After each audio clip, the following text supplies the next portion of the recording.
Sure shot formula के YouTube channel में आपका स्वागत है। हमारे चैनल को सब्सक्राइब का बटन दबा के सब्सक्राइब करें और घंटी को दबा के सेव करें रेगुलर अपडेट्स पाने के लिए। सरस्वती नमस्तुभ्यं वरदे काम रूपिणी विद्यारंभम करिष्यामि सिद्धिर्भवतु मे सदा। ओम जय माँ सरस्वती। नमस्कार दोस्तों, sureshotformula.com में आपका स्वागत है और आप हमारा यूट्यूब चैनल देख रहे हैं। 15 जून 2022 का दिन है और रात के 9:55 हो रहे हैं। आप सभी का स्वागत करता हूं हमारे इस नए और इन्फॉर्मेटिव वीडियो में। दोस्तों, ये वीडियो बहुत इम्पॉर्टेंट है। बहुत कुछ इम्पॉर्टेंट आपको मैं इस वीडियो में बताऊंगा। खास तौर से गोल्ड सिल्वर ट्रेडर के लिए ये वीडियो बहुत इम्पॉर्टेंट होने जा रहा है। अब क्या है ऐसा, क्यों स्पेशल मैं ये वीडियो लेकर आया हूं? देखिए, मेरी हमेशा कोशिश रहती है कि जो सबसे ज़रूरी इन्फॉर्मेशन हो वो आप तक सही समय पर पहुंचाई जाए। और आज के दिन एक बहुत इम्पॉर्टेंट इवेंट लाइंड अप है। क्या है वो इवेंट? दोस्तों, सोने चांदी में आज भूचाल आएगा। संभल के रहें। क्यों? आज है फेड मॉनिटरी पॉलिसी, FOMC। जानते हैं आप FOMC क्या होता है? तो FOMC stands for federal open market committee. The term federal open market committee बहुत से लोगों को पता नहीं है। FOMC फेड लोग कहते रहते हैं। बहुत सारे ट्रेडर्स जो होते हैं ना, अनइन्फॉर्म्ड होते हैं मार्केट के अंदर। मतलब उनको पता नहीं होता कि क्या न्यूज़ है, क्या इवेंट्स हैं, और वो बेचारे गलत ट्रेड कर बैठते हैं या गलत टाइम पर गलत पोजीशन लेकर फंस जाते हैं। मेरा काम है आपको सही पोजीशन सही टाइम पर बताना, सही न्यूज़ देना, जिससे कि आप इन्फॉर्म्ड डिसीजन ले पाएँ। और अगर आपके मन में डाउट हो तो आप कम से कम पोजीशन को कैरी फॉरवर्ड ना करें। तो क्या होता है FOMC? आज मैं FOMC बताऊंगा आपको और फिर मैं आपको समझाऊंगा कि आज क्या होने की संभावनाएं हैं।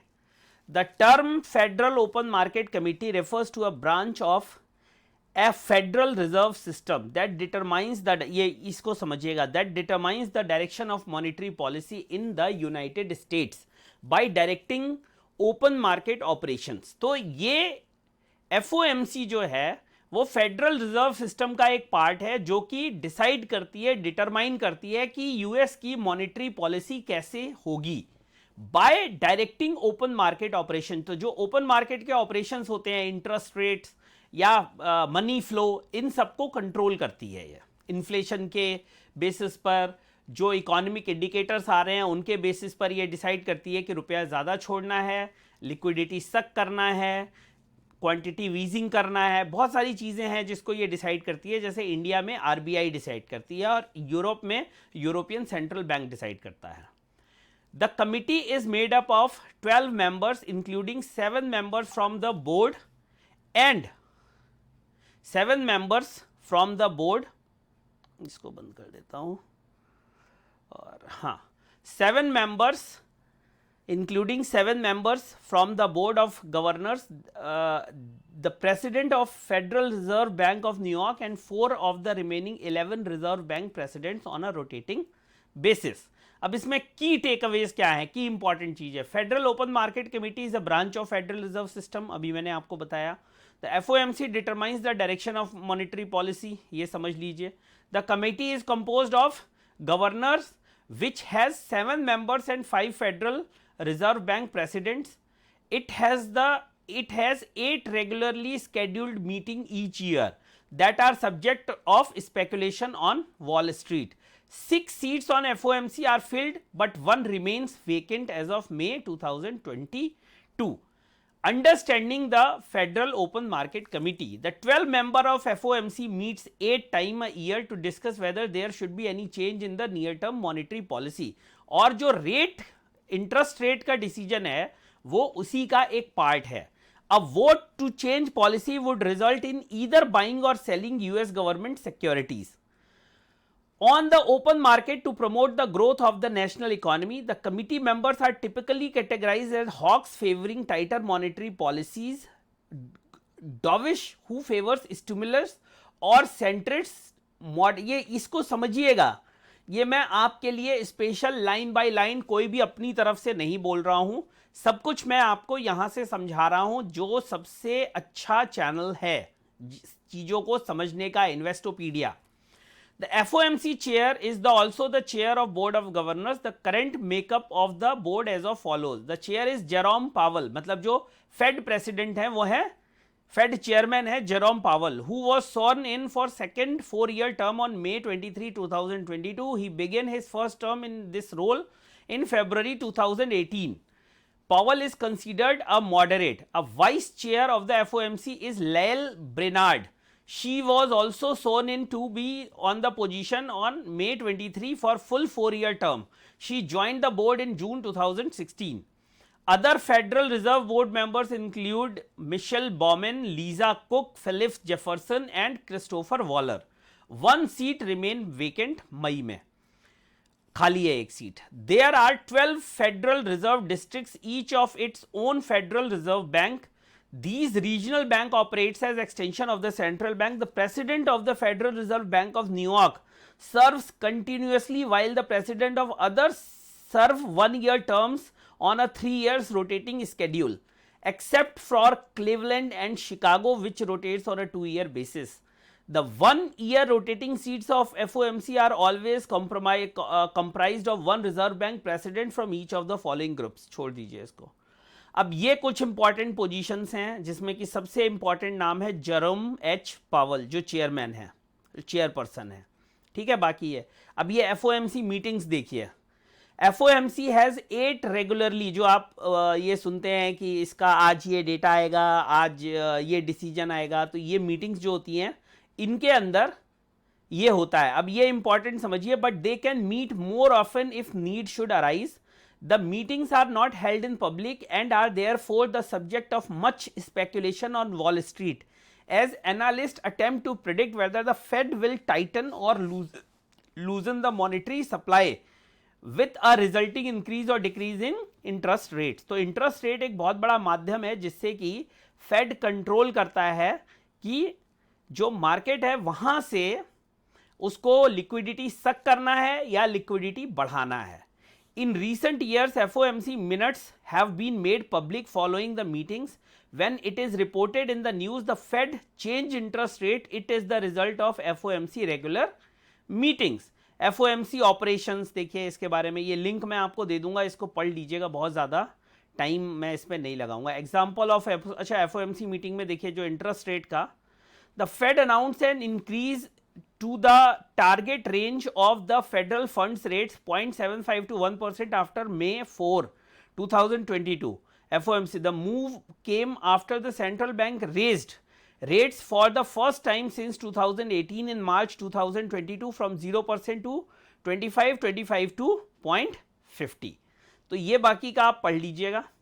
अब मैं आपको ये दिखाता हूं कि आज रात में जैसे ही हमारी मार्केट बंद होगी, interest rate projection second year, interest rate projection current Q2, interest rate projection longer Q2, FOMC economic projection, FOMC statement and fed interest decision. तो ये बहुत इंपॉर्टेंट चीज़ें हैं जो होने वाली हैं. जैसे ही हमारी टिक टिक टिक टिक बंद होगी मार्केट की, अमेरिका की टिक टिक टिक टिक शुरू हो जाएगी और वहाँ पर ये डिसीजन धम्म से आ जाएगा और उसकी वजह से हमें सोने चांदी के प्राइसेस में तेजी देखने के लिए मिलेगी.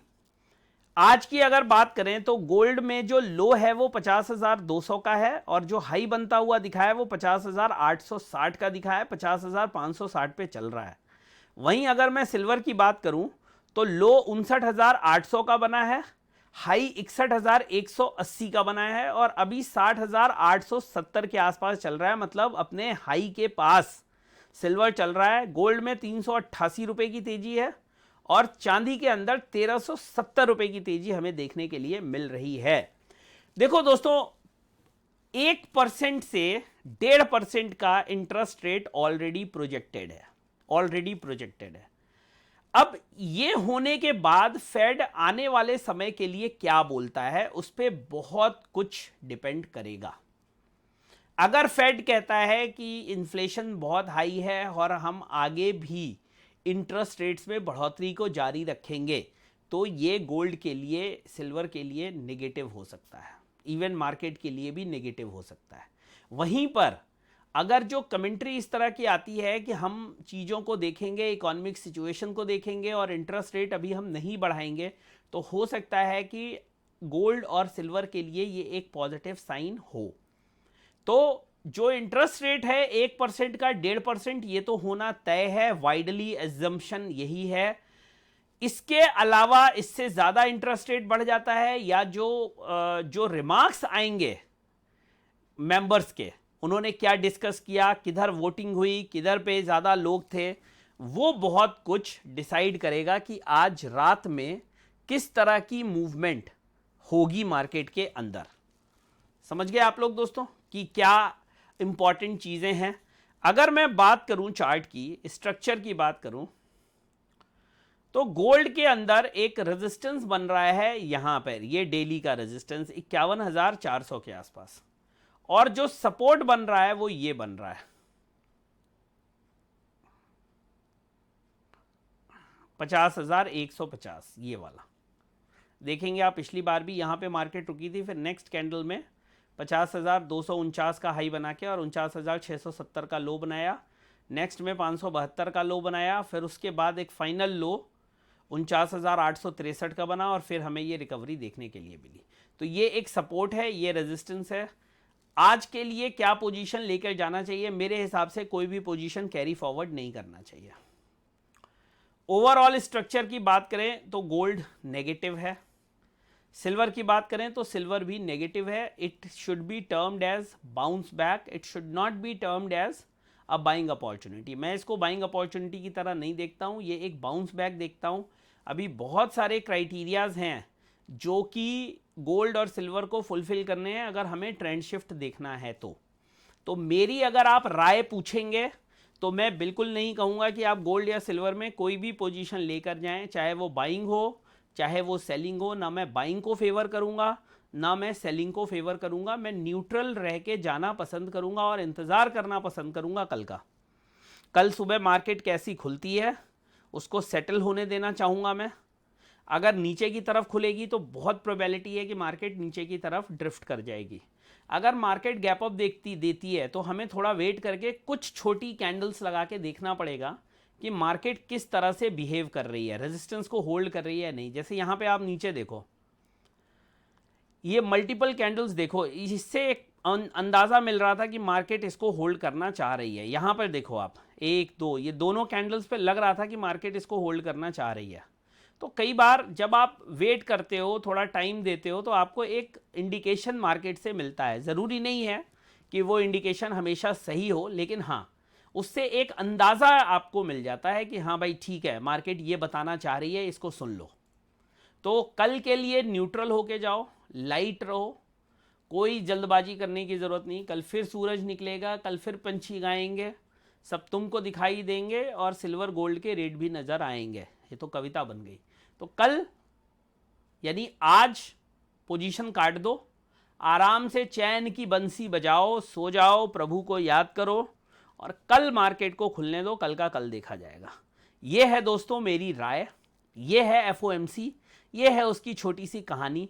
उम्मीद करता हूँ इससे आपको थोड़ा एक आइडिया, अंडरस्टैंडिंग मिली होगी FOMC क्या है, क्या करता है, क्यों इतना स्पेकुलेशन होता है, कौन कौन उसके अंदर हैं, उसको चेयर कौन कर रहा है, कितने मेंबर्स होते हैं। ये टेस्ट है आपका, इन सब के जवाब लिखना तो आपको समझ में आएगा। देखो मार्केट में किसी भी चीज़ का हवा मत बनने दो, समझ गए मेरी बात?